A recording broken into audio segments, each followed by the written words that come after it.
ایک اور فتنہ ایک خاص حصے سے اٹھا ہے، میں ان کی زیادہ مذمت نہیں کرنا چاہتا اس لیے کہ بحیثیت مجموعی وہ کام اچھا کر رہے ہیں، لیکن ایک عارضی محرم اور ابدی محرم میں فرق کر دیا انہوں نے۔ عارضی محرم کیا ہے؟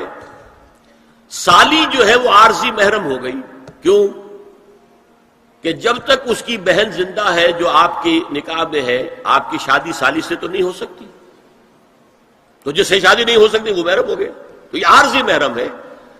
ہاں اگر آپ کی زوجہ فوت ہو جائے تو پھر نکاح ہو سکتا ہے، یہ عارضی اس وجہ سے ہے، پھر وہ نامحرم ہو جائیں گے۔ تو اس اعتبار سے یہ ایک فتنہ ہے جو اس دور میں اٹھا ہے۔ محرم کوئی عارضی نہیں ہوتا، محرم وہی ہے جو ابدی محرم۔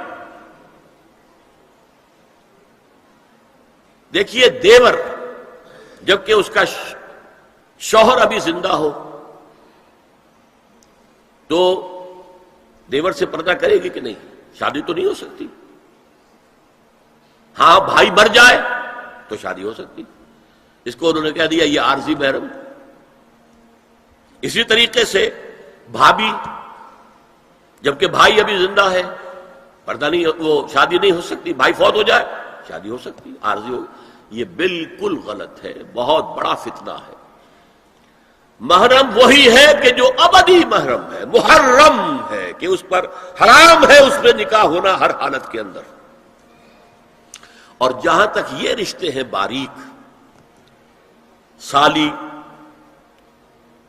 اور دیور، اس کے بارے میں تو حضور سے پوچھا گیا دیور کے بارے میں، تو آپ نے فرمایا الحم و موت، دیور تو موت ہے۔ اب آپ سوچئے ہمارے ہاں کو پردہ ہے دیوروں سے، کو پردہ ہے سالیوں سے، کو پردہ ہے نندونیوں سے؟ الحم و موت، موت کیوں؟ یہ دیور ہندی کا لفظ ہے، دیور کے بارے میں تو تصور یہ تھا کہ یہ دوسرا شوہر ہے، ور ہے، دیور دوسرا شوہر۔ حضور نے فرمایا الحم و موت، دیور تو موت ہے، موت کے درجے میں۔ ایک اور بات نوٹ کیجئے، ایک خیال کیا ہے ظاہر، اور اس میں افسوس ہے کہ بعض لوگ جو پردے کے بڑے حامی ہیں، بڑے شدید حامی ہیں، ایک صاحب وہ بھی ہیں کہ جنہوں نے ایک بہت بڑی کتاب پردے پر لکھی اور بڑی عظیم کتاب تھی، ایک دوسرے بھی ہیں جنہوں نے چھوٹی لکھی لیکن اچھی کتاب لکھی، لیکن یہ دونوں ایک جگہ آ کر مار کھا گئے کہ یہ جو قریبی رشتہ دار ہیں ان کے ساتھ اتنی سختی نہیں ہونی چاہیے۔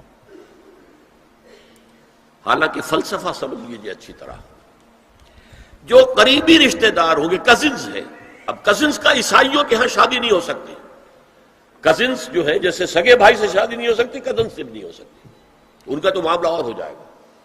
ہمارے ہاں تو شادی ہو سکتی، چچا زاد ہو، مامو زاد ہو، خالہ زاد ہو، شادی ہو سکتی۔ اس اعتبار سے جن سے جتنے زیادہ ربط کا معاملہ ہے اتنا ہی اندیشہ زیادہ ہے۔ ایک عورت نے کسی کو راستہ چلتے ہوئے ایک مرد کو دیکھا، فرض کیجئے کہ اس کی نگاہ کے اندر کوئی وہ کھب گیا کسی وجہ سے، مردانہ وجاہت اسے اچھی لگی، پھر تو اسے ملنا ہے نہیں دیکھنا ہے، وہ تو راستے کا معاملہ تھا، آیا گیا ختم ہو جائے گا۔ جو گھر میں آ جا رہے ہوں ان سے تو زیادہ پردے کی ضرورت ہے، کانٹیکٹ کے مواقع زیادہ ہیں، بات سری ہوگی بڑھتی چلی جائے گی کانٹیکٹ کی وجہ سے۔ اچھا اسی میں ایک بات دیکھیے، کچھ لوگ کہتے ہیں اچھا جی تو پھر مردوں کا بھی پردہ ہونا چاہیے۔ نہیں، عورت کا مرد کو دیکھنا کچھ اور ہے، مرد کا عورت کو دیکھنا کچھ اور ہے۔ مرد کی فطرت میں گرے اقدام ہے، آگے بڑھ کر کچھ ہے حاصل کرنا، عورت کی فطرت میں بلکہ اس کا حسن اس میں ہے گریز، پیچھے ہٹنا، لہذا پردہ عورت کے لیے مرد کے لیے نہیں۔ لیکن اگر کسی مرد سے ایک رابطے کا معاملہ زیادہ ہونے کا امکان ہو تو نابینا سے بھی پردہ ہے۔ وہ میں آپ کو حضرت ام سلمہ اور حضرت میمونہ نبی صلی اللہ علیہ وسلم کے پاس بیٹھی تھی، اتنے میں حضرت ابن ام مکتوم آ گئے۔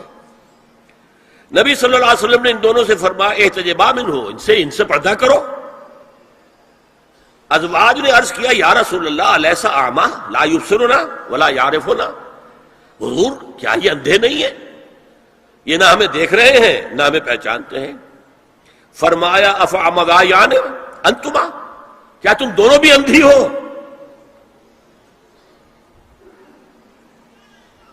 الا تبصران ہی، کیا تم نہیں دیکھ رہی ان کو؟ حضرت ام سلمہ تصریح کرتی ہیں ذالک بعد ان امر بالحجاب، یہ جب حجاب کا حکم آ گیا تھا تب حضور نے پھر یہ حکم دیا۔ اس کی وجہ کیا تھی؟ حضرت عبداللہ ابن مکتوم کا گھر میں آنا جانا تھا، تو اگرچہ اندھے ہیں لیکن یہ کہ یہ بار بار کا آنا جانا اس سے فتنے کا ایک دروازہ کھل سکتا ہے، اس دروازے کو بند کر دیا گیا۔ حضرت عائشہ کے پاس ایک نابینا آیا تو انہوں نے اس سے پردہ کیا، کہا گیا کہ آپ اس سے پردہ کیوں کرتی ہیں، یہ تو آپ کو نہیں دیکھ سکتا۔ جواب میں حضرت ام المومنین نے فرمایا لاکنی انظر الیہ، میں تو اسے دیکھ رہی ہوں نا۔ عورت مرد کو دیکھے، البتہ یہ کہ عام حالات میں آپ بازار میں چل رہے ہیں، عورت جا رہی ہے، کوئی باہر نکلنا پڑا ہے، تو اس حالت میں اگر وہ مرد کو دیکھتی ہے تو اس میں در حقیقت وہ فتنہ نہیں ہے کہ جو گھر میں آنے جانے والے لوگوں کا ہے۔ تو جو یہ کزنز ہیں، جو قریبی رشتہ دار ہیں، جن کا آنا جانا زیادہ ہے، ان سے زیادہ سخت پردہ ہونا چاہیے بنسبت اجنبیوں کے، کہ اجنبیوں سے آج اگر کوئی دیکھ بھال ہوئی ہے تو اس کے بعد پتہ نہیں پھر کبھی دیکھے گا بھی کہ نہیں یا دکھے گی کہ نہیں۔